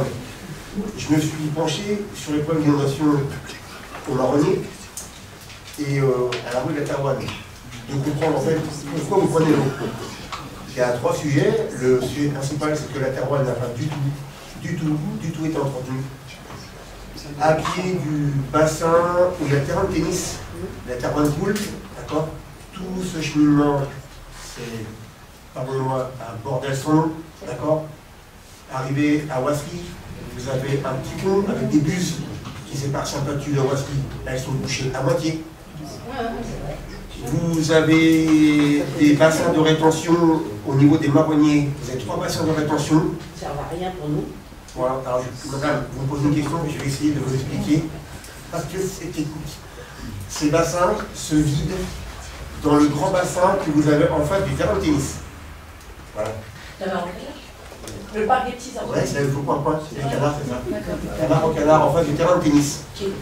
Ce bassin, sur le trottoir, vous avez un système de mécanique qu'on appelle un vortex qui tourne et qui régule ce bassin. L'eau part dans la terroine. Jusque-là, vous avez compris le truc. Sauf que les bassins, au niveau de Veolia, qui, je vous assure, on va relancer à faire du curage déjà dans ces gaines, parce que je pense, madame, que ça n'a pas été fait. Et je ne sais pas, mais je pense. Donc, effectivement, il y a un entretien majeur. Nous avons vu la nouvelle présidente de la Terroine en réunion ici, parce qu'effectivement, pardonnez-moi, avec les gens dans la cave, des sous-marins, du papier toilette, des couches. Pour vous et pour beaucoup de nous, c'était une catastrophe. Donc aujourd'hui, j'ai rencontré M. Radon, le maire de Roissy. De Roissy. Il faut voir des subventions, mettre une action en place, parce que les gros travaux sont prévus, ne sont pas prévus avant 2028. Aïe. Donc on a le temps de couler alors. Bah justement non. Donc c'est pour ça qu'effectivement, là le but de la manœuvre, madame, c'est j'ai pris ça en compte, croyez-moi. Moi je suis à la rue de Loire, je suis au sec. Et je comprends le problème. Donc le but de la manœuvre, madame, c'est que je suis dessus, avec monsieur le maire, de trouver par exemple des subventions pour faire les travaux déjà pour nettoyer ce qu'on peut nettoyer. Maintenant il y a un autre problème, c'est que tout le long comme ça, si l'aval n'est pas nettoyé, vous avez bien compris que ça va faire un enchaînement de choses. Déjà chez nous, on nettoie tout. Admettons que tout soit propre. Vous prenez la Terroine, elle fait 27 km. Elle tombe dans la Marne, mais si à Roissy et tous les chemins secondaires ne sont pas entretenus, tout le monde peut comprendre que le problème ne sera pas réglé. C'est général. Je commençais par nettoyer le fossé. On va déjà. Voilà. Madame, je vous entends, mais. Alors, attendez, moi je vais vous expliquer parce que j'étais contre la pluie. Quelques jours après l'inondation, j'ai fait le tour sur le chemin de la gauche, et donc j'ai tout le chemin de la gauche de la Terroine jusqu'à, je ne sais plus comment ça s'appelle, à l'autre bout, là, enfin, je ne sais plus le nom de la rue, bref. L'eau, elle vient du bout, du côté Terroine, elle vient de l'autre bout parce que toutes les herbes qui sont dans le fossé sont couchées et se dirigent vers la Terroine. Sauf que si le fossé avait été nettoyé et creusé, parce que je peux vous dire que là, le fossé on ne le voit plus, nous, on n'aurait pas été inondés comme on était. Moi, j'ai eu de l'eau chez moi. Il y a des arbres qui poussent dedans. Il y a des arbres qui poussent dans le fossé. En février-mars, j'ai envoyé un mail à monsieur le maire en lui disant... Alors déjà, si il va y avoir... En février-mars, j'ai envoyé un mail à monsieur le maire en lui disant que les fossés n'étaient pas nettoyés. On m'a répondu, en avril, les fossés vont être nettoyés, ils sont nettoyés 2 fois par an. Là, je suis désolée, mais je savais qu'il allait y avoir un problème déjà en mars. Madame, vous comprenez une chose. Moi, je suis en poste depuis longtemps. Moi, il y a 3 ans, j'ai posé la question à M. Peinturier. M. Peinturier m'a dit n'importe quoi. Ça ne fait pas partie de la commune. Ça nous concerne pas. J'ai encore le message sur mon... Le seul maire... Il y a des messages comme ça, des points de fibres. Le seul maire qui a fait le nécessaire, c'est M. Stéphane, à l'époque qu'il était en place. C'est le seul qui a fait refaire le fossé. Vous savez, si vous dites, madame, je vous rejoins sur un point, je me suis fait déglinguer, pour être poli, par un patusien, je ne dirais pas qui, pour un problème de fibre. Ça fait 5 ans que ce monsieur attendait, monsieur Peinturier. Comme vous, madame, le Père Noël, on promet tout. Oui, oui. Madame, je vous assure, je me suis fait déglinguer. Je suis tombé sur un monsieur qui m'a démonté la tête. Bonjour, j'ai appelé poliment, je me suis fait démonter. Et des sujets comme ça, pour les éclairages de la ville qui sont des catastrophes. Les éclairages de la ville, on pourra en faire un bouquin. Vous prenez un café, là on n'a pas de lumière, tous les envoyés, il n'y a rien. Les éclairages de la commune avec monsieur le maire, on en j'ai fait le tour avec les services techniques. Je ne vous parle pas des toitures qui fuient, des chauffages dans les écoles, voilà, on pourra passer la soirée. Vous comprenez bien, la Terroine, madame, je vous comprends tout à fait. Je ne vais pas Sauf que j'ai quand même une suggestion à faire qui peut-être ne vous plaira pas. Pas du tout, mais dites, madame, dites. C'est que quand on est au Brunier, toutes les semaines, voire toutes les 2 semaines, c'est pondu. Bah, de temps en temps, on pourra prendre le matériel et aller nettoyer les fossés qui longent le chemin de la Gouache. Alors, madame, vous savez, je vous dire autre chose, un tout petit qui va vous plaire. On est en rendez-vous ici. Le curage des fossés, si la mairie, si on me chope à faire le moindre curage, allez voir des amendes. La dame a été très claire, monsieur, vous allez à Ouassi, madame. Il est bien à sa place, quand même. Oui, bah, oui, alors oh là, si vous pouvez comparer ça, le truc à Tarouane, c'est pas du tout la source chez nous. Mais le terrain, vous avez un problème, les champs qui sont en surplus dessus, qui descendent. On peut demander, madame. Mais madame, tout le monde dit aux agriculteurs uniquement, s'il vous plaît, est-ce qu'on pourrait faire des fossés pour dédier la flotte? Il y avait des fossés avant qui s'est parlé. Et il y en a. Vous comprenez, la Tarouane, tout le long, madame, des terrains en surplus. Vous avez au moins 5 km de surplomb par rapport à la Tarouane. Quand vous avez de la flotte, en plus des bassins, en plus de l'eau, les agriculteurs, madame, pourraient, si vous les connaissez, faire des grandes saignées au ras de la Tarouane, au ras de leur terrain. Moi j'ai connu au début, que je suis arrivée, il y avait un chemin côté champ. Je l'entends, madame, je l'entends, vous avez bien vu. Le problème aussi, pardon, excuse-moi Lionel, le problème aussi c'est que dans ce chemin, d'accord, le fossé qui existait et qu'il y a des arbres qui poussent, là, il y a des gens qui sont à proximité, qui mettent des tuyas là-dedans. C'est quand même pas une généralité. Alors, je veux dire que ça se peut. Bah alors peut-être que si on avait un peu plus de poubelles pour les quartier, je suis à 3 maisons de chez vous, alors... Enfin, quand j'ai pris les vidéos, je suis désolée, c'était pas des sapins qui avaient... Vous étiez pas des marronniers. Nous, on était là où le torrent descendait. Oui. Vous étiez plus bas que nous. Oui, je suis désolé, moi aussi j'ai été inondé, madame. Donc pour répondre à votre question, vous comprenez bien, vous posez une question, je vous réponds. N'oubliez pas, on est là que depuis... Moi j'ai commencé... J'entends bien, c'est ce que j'ai dit à monsieur le maire. Vous comprenez. Votre sujet, il est important. Il y a la Tarouane, il y a la Tarouane, il y a la Tarouane, il y a les marronniers, vous avez été inondés, ça ne me fait pas rigoler. Moi, à 23h30, quand il est maintenant, je suis parti aider mon petit gars du service technique. Le gars m'a parlé comme ça, c'est la première fois qu'il voyait un hélicoptère sur le bureau. Donc j'ai dit, il faut les m'approcher. J'ai pris 2 jours de mon temps, madame, pour voir la Tarouane uniquement, comprendre le cheminement des marronniers. Pourquoi vous avez été inondés? Et j'ai compris. Vous comprenez bien que même de l'autre côté, là aujourd'hui, on va mettre une action en place, madame. On va faire en sorte de faire une action, comme vous dites, de nettoyer la Tarouane. J'ai vu ça avec monsieur le maire. On n'est pas tout seul. Le fossé qui longe nos habitations, c'est le fossé qui longe le chemin de la Gouache. Et celui-là, il faut déjà le nettoyer. Déjà, vous commenciez par là. Vous savez qu'il y a marqué ça, vous avez aussi des problèmes de source. Il y a des problèmes de source. La Gouache, elle est sur la commune. Oui,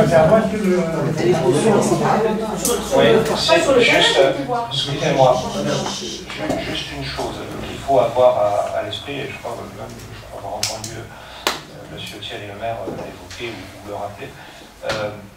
Bon, c'est comme ça, le lit d'une rivière telle que la Tarouane, on n'a pas le droit à titre tout à fait exceptionnel. En ce moment, on a le droit d'aller nettoyer certains endroits du lit de la rivière, ce que les équipes ont fait sur les endroits les plus urgents, les plus importants. Et puis après, oui, voilà, c'est comme ça. Il faut savoir que les travaux importants seront faits en 2028 et qu'on termine par chez nous parce que nous sommes l'amont du cours d'eau. Et qu'effectivement, c'est aussi du bon sens, c'est-à-dire que si on fait l'amont et qu'on ne fait pas l'aval, ça ne sert à rien. Il faut commencer par faire l'aval et remonter petit à petit. Et nous sommes en 2028. Jusqu'à présent, le syndicat de la Tarouane qui gère donc ce lit de rivière avait, je crois que c'est 6 000 € de budget de travaux sur la totalité du lit de la rivière qui fait 17 km. 27 km. 27 km, donc il y avait 6 000 € divisés en je ne sais combien de communes pour participer à ça.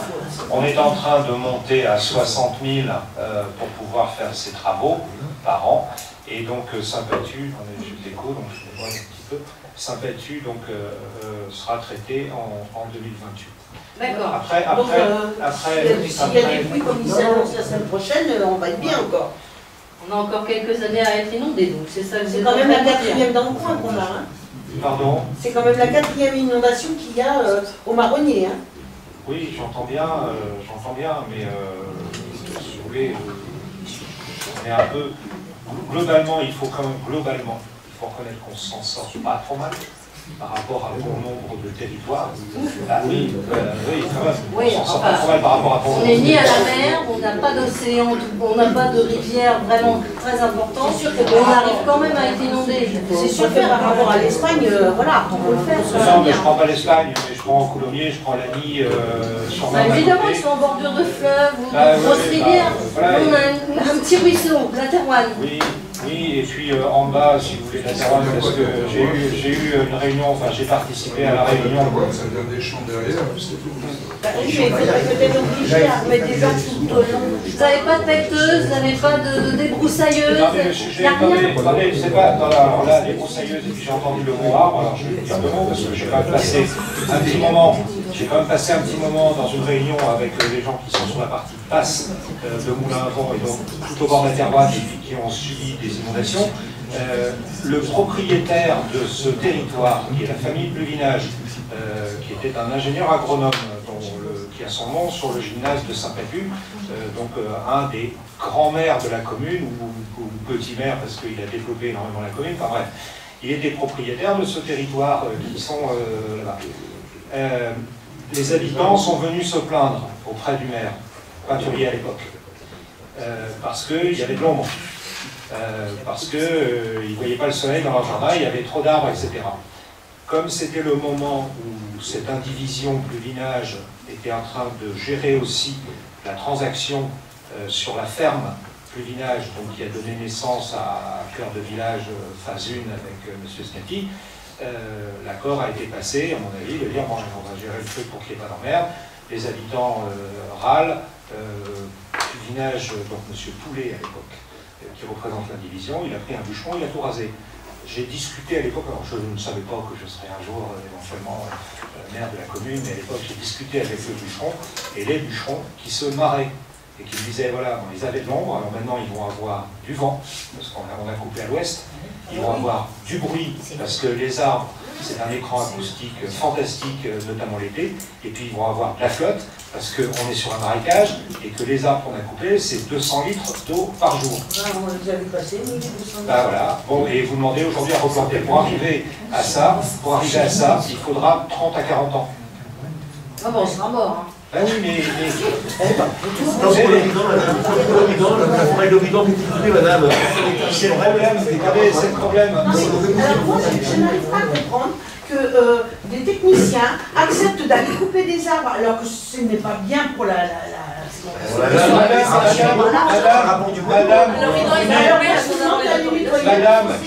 Madame, s'il vous plaît, il n'y a pas 30 secondes, vous venez de demander de débroussailler. Oui. Non, de nettoyer le fossé qui n'a pas fait descendre l'eau.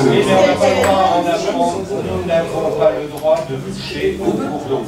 Voilà. C'est pas un cours d'eau, c'est un caniveau avec des buses, c'est pas entretenu. Et les fossés, alors on a eu... Si vous voulez, je vous entendais. Non, mais les fossés... Non, mais on les a là, les photos, on va pas les envoyer. Peut-être pas celui-là en particulier, mais on a eu de la chance, c'est que 10 jours avant la période de crue, la plupart des fossés de la commune ont été nettoyés par Veolia et par la communauté de communes. Et c'est même pas... Je suis désolée, depuis février-mars, j'ai envoyé des photos, c'était pas nettoyé. J'y suis repassée cet été, c'était toujours pas nettoyé. Et là, on est inondé. Moi, je suis allée là, au mois d'octobre, c'est pas nettoyé. Désolé, je ne peux pas faire autrement, je réitère ma réponse.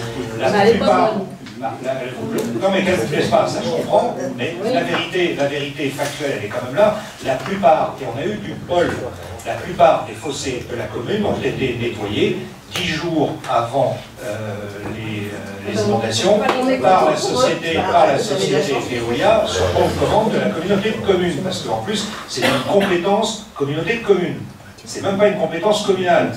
Le cours d'eau, pour la partie cours poteaux, on n'a pas le droit d'y toucher, sinon on se prend des amendes, et là vous allez nous tomber dessus, parce que vos impôts vont faire une belle... Moi, je ne vous parle pas de la terroir, moi je vous parle du fossé, oui, du chemin. D'accord, et je vous dis que les autres fossés, hein, pas tous, mais la plupart des fossés ont été nettoyés, décapés. Et on a, c'est vrai, ce problème d'incivilité de gens qui jettent leurs déchets végétaux dans les fossés. Ah ouais, mais bon, des caméras... non, mais c'est pas une rigolade. On a des caméras sur des déchets sauvages, on a des caméras discrètes qui nous servent à verbaliser certains dépôts, etc. On ne peut pas mettre... Enfin bon, je veux bien, mais on n'est quand même pas en Chine encore. On ne va pas mettre des caméras derrière chaque pavillon, derrière chaque citoyen, pour savoir ce que chacun fait de ses déchets végétaux. Donc je suis désolé de ce qui vous est arrivé, je suis vraiment désolé de ce qui vous arrive. On fait ce qu'on peut. On fait ce qu'on peut, on a des équipes, que ce soit élus avec M. Godin, M. Arnaud, qui passent une grande partie de leur vie, en plus de leur job, en plus de leur travail, qui passent une grande partie de leur vie dehors à aller vérifier, à aller demander, à aller accompagner, à aller exiger des services techniques, des interventions à gauche, à droite, pour un oui, pour un non, pour tout, pour l'éclairage, pour toutes ces choses-là. On essaye de faire le maximum. Moi, je voudrais bien que vous veniez... Donc Veolia va revenir nettoyer nos caniveaux à nous, là. Quand notre côté qui n'a pas été fait, ils vont revenir quand? La rue des Marronniers, le bout de la rue des Marronniers, du numéro 22, jusqu'au numéro 47, c'est quand ça va être? Parce qu'on est dans une impasse. Parce qu'on ne va pas pouvoir attendre 2028, vous vous rendez bien compte. Parce que les assurances, à force d'être inondées, elles ne vont pas marcher à nos domiciles, ça ne va pas le faire. On va payer des primes supplémentaires, on va même nous virer à force. On va juste rajouter quelque chose, mesdames. Eh bien, j'aimerais bien. Merci beaucoup. Mesdames, s'il vous plaît. Je voudrais juste vous rajouter quelque chose, justement. Alors, pour vous dire qu'on est sur le sujet, moi aussi j'ai été touché. J'ai étudié du coup les plans fournis par la CCPMM sur les évacuations, sur les évacuations du pluvial. Donc j'ai reçu tous les plans du pluvial et on a repéré avec M. Arnaud qu'il y avait des oublis sur ce plan-là. Donc on a demandé à ce que le plan, des oublis sur le plan, notamment au niveau du bassin de rétention du Paradis qui est pas très loin des Marronniers, qui n'apparaît pas sur le plan. Donc on a demandé à ce que le plan soit revu et étudié pour voir un petit peu ce qui se passe exactement.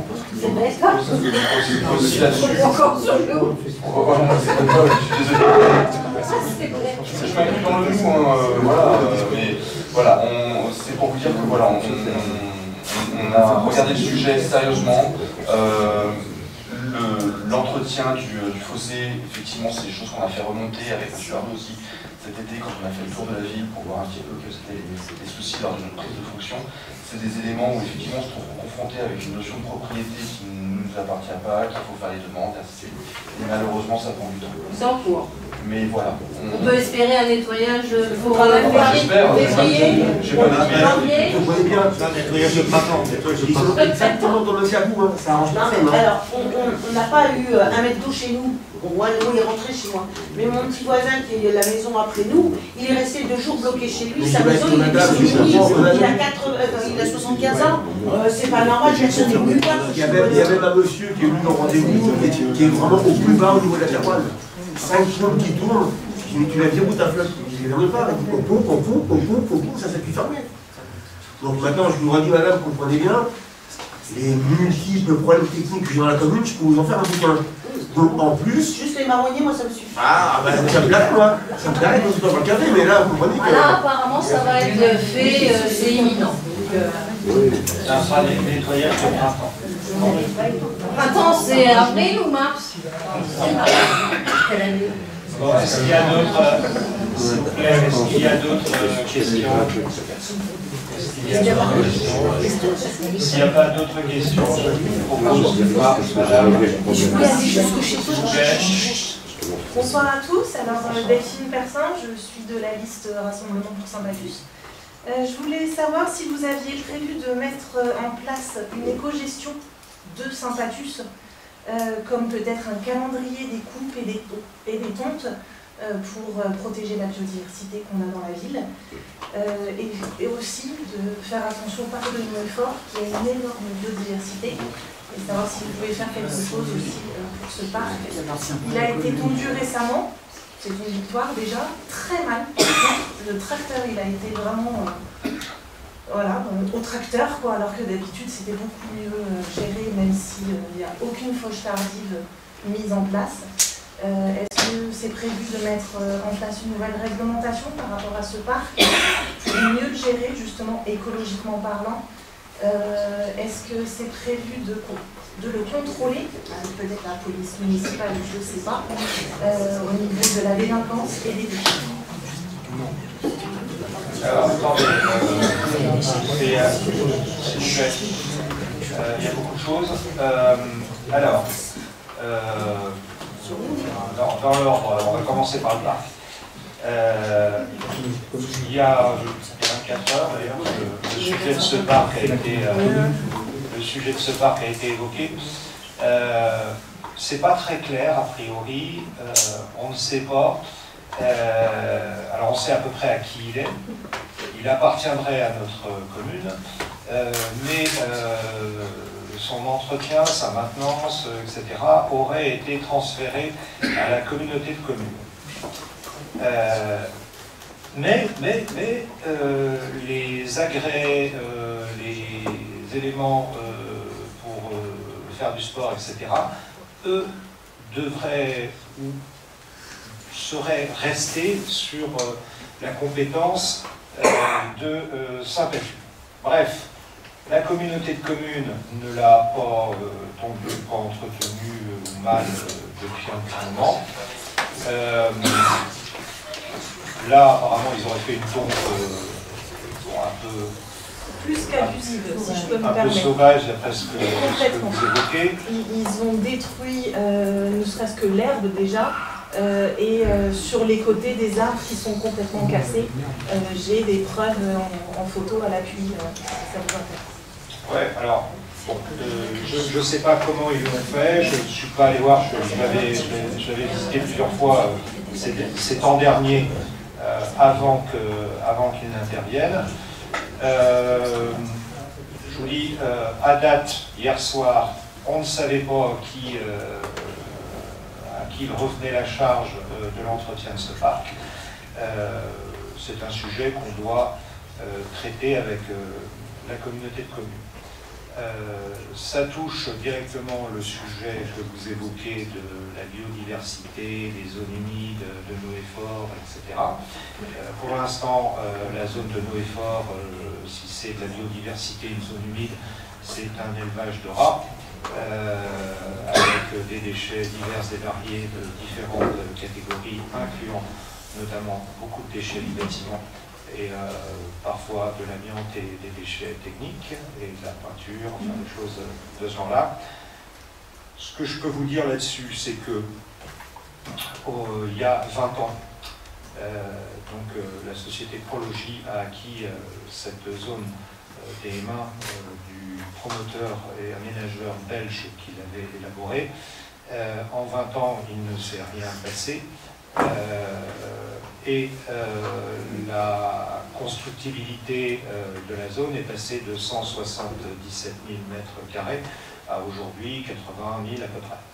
Le reste étant consacré éventuellement en zone humide. Donc il y a des discussions un petit peu dans tous les sens en ce moment. J'en ai avec Prologie, j'en ai avec la préfecture sur ce sujet, j'en ai avec la communauté de communes et j'en ai même eu cet après-midi avec le département. Sur ces sujets par rapport notamment à la route de Nouéfort, du rond-point, de savoir si on fait quand, si on fait quel prix, qui c'est qui va payer, ces choses-là. Donc ça va dépendre un petit peu de l'évolution de ce secteur. Je vous l'ai dit tout à l'heure, à un moment donné, c'est une attention de tous les instances qui nous concernent, en tout cas pour deux personnes d'entre nous, M. Fémy et moi-même, sur cette partie urbanistique et économique pour la commune. C'est retrouver donc une moyenne surface alimentaire généraliste pour les Malthusiens, trouver une issue de sortie à la zone de Nouéfort qui permettrait d'éviter que ça redevienne un camp pour les gens du voyage et une zone de déchets à ciel ouvert, même si c'est une zone humide, c'est pas glamour d'aller marcher dans les sacs poubelles, dans la peinture et dans les déchets industriels. Donc voilà le sujet là-dessus. Et le parc de Noé-Fort, voir est-ce qu'on le récupère, auquel cas c'est 70 000 € de plus par an pour la commune d'entretien à peu près de ce parc, ou est-ce qu'on le laisse à la communauté de communes en lui mettant une baïonnette entre les reins pour lui dire écoute, il est chez toi, il est à toi, tu te démerdes, mais tu le ponds, tu l'entretiens et tu fais le boulot correctement. Voilà, ce qui nous sera aussi refacturé à l'arrivée. Donc pour l'instant, pas de religion à ce niveau-là. On va voir comment les choses vont tourner. Il y aura des choses qui seront peut-être donnant-donnant. Voilà. Et pour la ville, de manière générale, d'un point de vue écologique, qu'est-ce que vous avez prévu de mettre en place? Au moment où je vous parle, ça fait pas partie. Au moment où je vous parle, ça fait pas partie des préoccupations immédiates. On en a d'autres qui touchent aussi l'écologie, que ce soit l'éclairage, puisque M. Bonin fait part des sujets d'éclairage où on travaille sur les histoires d'éclairage à basse consommation, voire sans consommation tout court, puisque ça sera éclairé à partir de mâts panneaux solaires. On travaille, ce sont les délibérations qui viennent d'être présentées et votées sur le plan local d'urbanisme. C'est le principal impact sur l'écologie avec l'artificialisation nette des sols, etc. Et puis après, vous savez, il y a des choses dont on est un petit peu les spectateurs victimes. Quand vous avez des habitants qui divisent des terrains, les terrains de leurs parents, qui sont sur la commune depuis 40 ans et font abattre des sujets remarquables de cèdres, d'arbres comme ça pour construire un pavillon et partir avec un peu plus d'argent que les autres. Pour l'instant, on ne peut rien faire. Juste une petite précision, parce que c'est un sujet aussi qui me tient très à cœur, l'écologie, c'est que le fait d'avoir attaqué le Talus a permis que le projet DISDI ne se fasse pas. Et le projet DISDI, c'était des camions en permanence sur la route, c'était des problèmes notamment avec la source en eau qui est juste à côté, et que là on a mis en place pour faire une DUP sur nos 2 sources en eau, afin de protéger tout autour nos sources en eau. Malheureusement, il y a une grève des hydrologues qui fait que cette DUP, on l'a entamée il y a environ 4 ans, et qui n'aboutit pas, parce qu'il faut après une enquête publique, etc. Mais au moins, si on arrive déjà à préserver nos sources, on a quand même plus d'ISDI, le bois loridan qui risque de revenir et donc de replanter, c'est déjà beaucoup. Et puis après, je sais que Lionel Baudin travaille aussi beaucoup sur des questions écologiques tous les jours, avec les lumières, etc. Donc c'est une question qui me tient aussi à cœur. D'accord, parce que pour l'instant, je suis désolée, mais bon, on ne va pas remettre en cause le maire qui était précédemment là, parce qu'il a fait déjà suffisamment de choses, ou pas.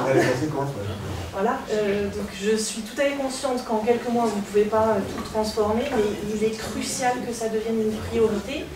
J'en avais déjà parlé au moment où vous avez pris la mairie, savoir ce que vous aviez prévu, où vous m'aviez dit que c'était à l'ordre de tous vos programmes, puisque l'écologie faisait partie de tout votre programme. C'est d'ailleurs pour ça que vous n'avez pas pris un conseiller municipal qui s'occupe uniquement que de ça, comme quoi en fait tout le monde allait s'en occuper. J'ai pas vraiment l'impression que vous êtes vraiment concerné par cette question-là, de fond.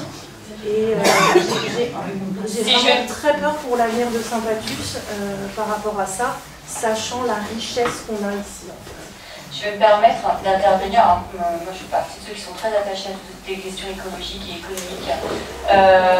Si effectivement l'écologie, c'est pas un poste en particulier, ça touche tous les domaines.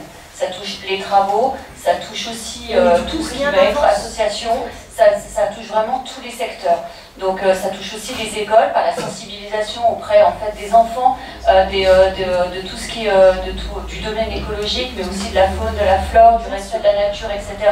Des bons gestes à prendre.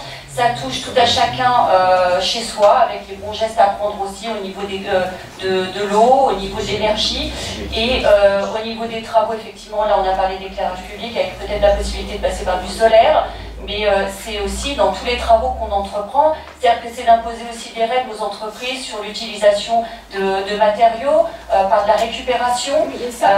Voilà. Excusez-moi, parce que je ne vous vois pas. C'est pas la peine de me donner une leçon d'écologie, je sais ce que c'est. Je ne donne pas de leçon, je vous explique. Je pense que j'explique aussi. Oui, mais qu'est-ce que vous avez prévu de mettre en place? Qu'est-ce que vous avez dit? Voilà, on travaille en fait, si vous voulez, les sujets aujourd'hui, c'est que j'ai des enfants qu'on froid dans les écoles, j'ai des enfants qui prennent la flotte dans les écoles, j'ai des grillages qui ne peuvent pas être remplacés, j'ai des grillages qui peuvent empaler des gosses, j'ai des portails à réparer, j'ai 800 élèves qui se caillent dans les écoles. Donc ma priorité, madame, je comprends votre problème écologique, mais ma priorité c'est que mes enfants qui sont sous ma responsabilité échouent dans les écoles. Oui, donc, vous voyez, je passe mon temps à ça. Donc le problème écologique, comme vient vous dire madame, c'est global.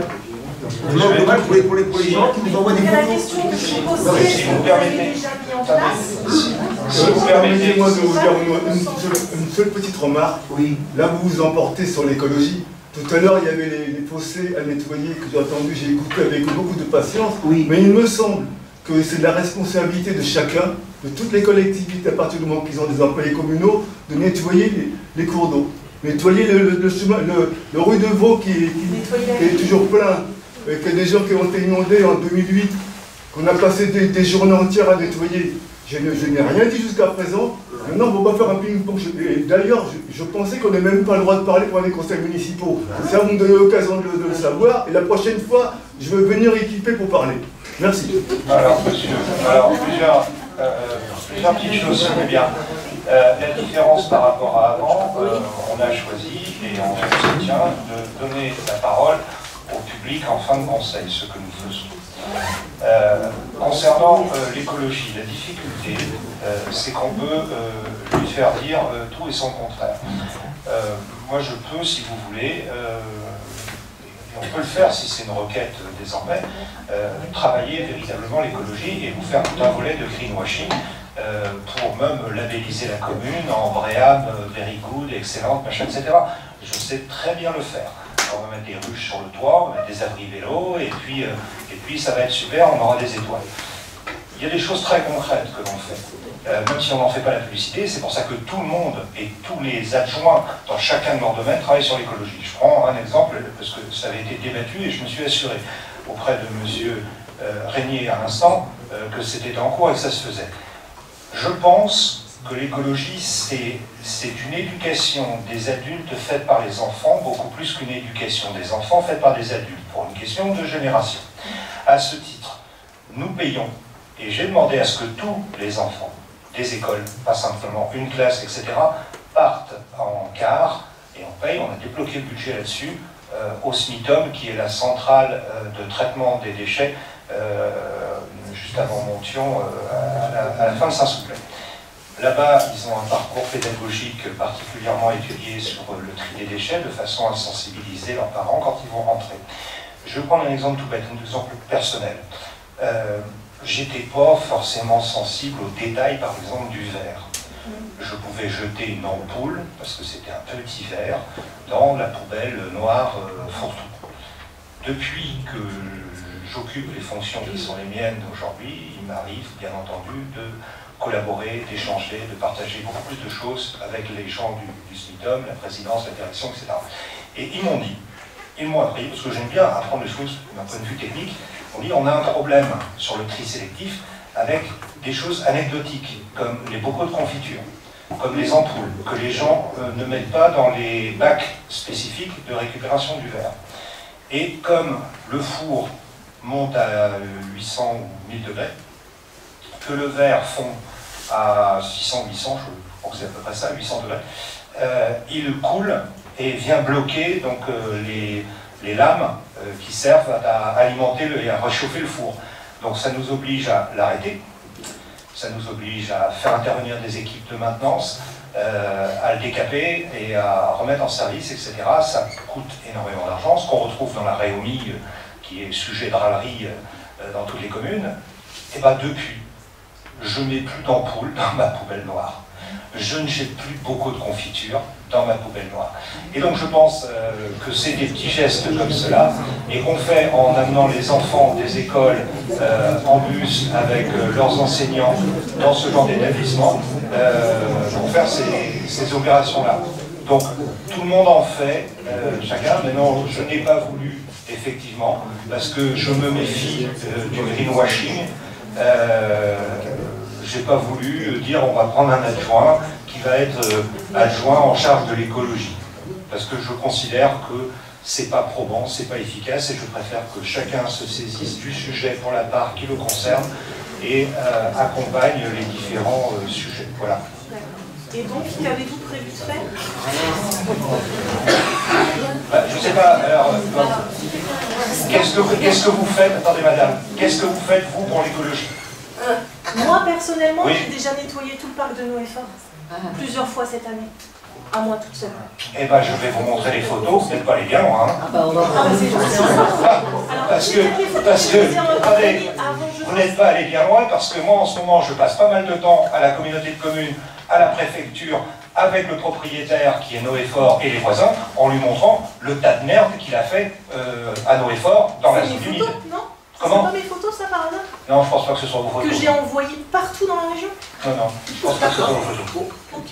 Bon, nous, on laisse attaquer le poster. Ouais, ben, il faudrait des volontaires avec des serpents. Est-ce que j'ai fait? Ce que je fais, c'est que je dois présenter. S'il n'y a pas... De toute façon, je veux dire, l'écologie, on peut lui faire dire, c'est bien la difficulté. L'écologie, on peut lui faire dire tout et son contraire. Aujourd'hui, bien malin est celui qui peut dire que la voiture électrique, c'est mieux qu'une voiture diesel qui consomme 4 litres au 100. On ne le sait pas. On ne le sait pas, et on le saura malheureusement que dans une vingtaine d'années, quand le sujet du traitement des batteries, quand le sujet des terres rares, quand le sujet du recyclage de tous ces matériaux on sera vraiment au pied du mur. Moi, il n'y a pas si longtemps, je veux dire, sur Saint-Batu, je fais venir un pépiniériste. J'étais en train de réfléchir à planter un arbre dans mon jardin. Et puis il me dit, ah, monsieur, là, cet arbre-là, il est mort. Je dis, oui, mais enfin, moi j'ai un copain qui m'a dit qu'il fallait laisser, c'est un expert forestier, qui m'a dit qu'il fallait laisser un arbre mort parce que ça permet à la biodiversité de revenir, les cloportes, etc., les insectes. Le gars, il m'a regardé, avec le sourire jusque-là, il m'a dit, monsieur, si tout le monde fait ce que vous faites sur l'écologie, on n'en parle même pas, quoi. C'est pas un sujet. Et j'ai d'autres copains qui m'ont dit, écoute, quand on regarde ton empreinte sur la planète, parce que ce que tu consommes en espace vert pour toi et ta famille, c'est pas possible, il en faudrait plusieurs des planètes. Bon, on ne sait pas, on peut vraiment faire dire tout et son contraire. Je ne sais pas si je suis un garant de l'écologie, et je peux en même temps vous dire que je fais énormément de choses pour l'écologie. Voilà, et la prochaine fois que je vais me promener dans Noé-Fort, je serai ravi de vous emmener. Et Ah, mais je serais ravi de vous emmener, j'y vais tous les jours. Sans problème. Voilà, on ne va pas prendre le même chemin. Je vais faire les idées. S'il n'y a pas d'autres questions, je vous propose de lever la séance. Et je vous remercie pour votre temps.